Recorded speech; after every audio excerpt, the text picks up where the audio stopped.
দর্শক, এই মুহূর্তের ব্রেকিং নিউজ। যুক্তরাষ্ট্রের সাবেক পররাষ্ট্রমন্ত্রী জন কেরি যে বক্তব্য দিয়েছেন ইরান যুদ্ধ নিয়ে, তা আপনারা মনোযোগ দিয়ে শুনবেন।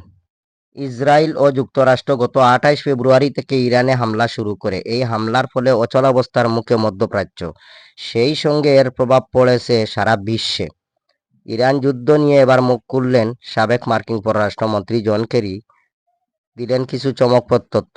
তিনি বললেন যে ইসরায়েলি প্রধানমন্ত্রী বেনিয়ামিন নেতানিয়াহু আগের মার্কিন প্রেসিডেন্টের কাছে ইরানের সঙ্গে যুদ্ধের প্রস্তাব দিয়েছিলেন, কিন্তু সেই সব প্রেসিডেন্টরা এই যুদ্ধ অপরাধে অভিযুক্ত নেতানিয়াহুর কথাতে কোনোভাবে তারা কান দেননি, তারা সেই যুদ্ধে জড়ায়নি।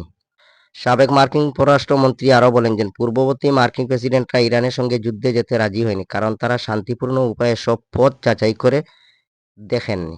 জন কেরি যুক্তি দেন যে ভিয়েতনাম ও ইরাক যুদ্ধ, দুই যুদ্ধ থেকেই একটি সাধারণ শিক্ষা পাওয়া যায়। এক ভিয়েতনাম যুদ্ধ হিসাবে তিনি ব্যক্তিগতভাবে জানেন, মার্কিন জনগণকে বিভ্রান্ত করা উচিত নয়। সাবেক এই মার্কিন কর্মকর্তা বলেন, ভিয়েতনামের এক যোদ্ধা হিসেবে বলছি, যেখানে এ ধরনের সিদ্ধান্তগুলো অত্যন্ত গুরুত্বপূর্ণ ছিল, সেখানে আমাদের কাছে যুদ্ধের উদ্দেশ্য নিয়ে মিথ্যা বলা হয়েছিল।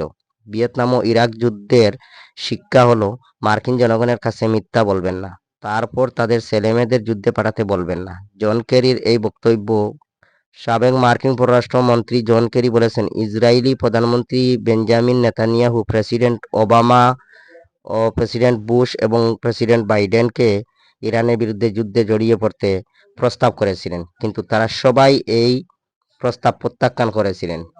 ভবিষ্যদ্বাণী ছিল সেখানে ইরানের শাসন ব্যবস্থা পরিবর্তন ঘটবে এবং মানুষ জেগে উঠবে, কিন্তু আমরা দেখেছি তার কিছুই ঘটেনি। আর নিউ ইয়র্ক টাইমসের এক প্রতিবেদনে বিস্তারিত উঠে এসেছে কিভাবে নেতানিয়াহু মার্কিন প্রেসিডেন্ট ডোনাল্ড ট্রাম্পকে ইসরায়েলের সঙ্গে মিলে ইরানে হামলা চালাতে রাজি করিয়েছিলেন। প্রতিবেদনে বলা হয়, 11 ফেব্রুয়ারি সিচুয়েশন রুমে যুদ্ধবাজ নেতানিয়াহু জোরালোভাবে যুক্তি দিয়েছিলেন, ইরান এখন শাসন পরিবর্তনের জন্য উপযুক্ত সময়।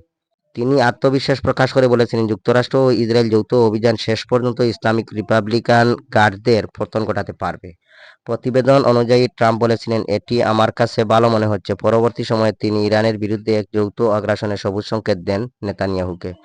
জন কেরি বলেন, নেতানিয়াহুর উপস্থাপনটি ছিল কেবল একটি ভবিষ্যদ্বাণী, দেশটির দখল নেওয়া বা শাসন পরিবর্তনের যে দাবি করেছিলেন তিনি, কিন্তু বাস্তবের কোনো কিছুই হয়নি।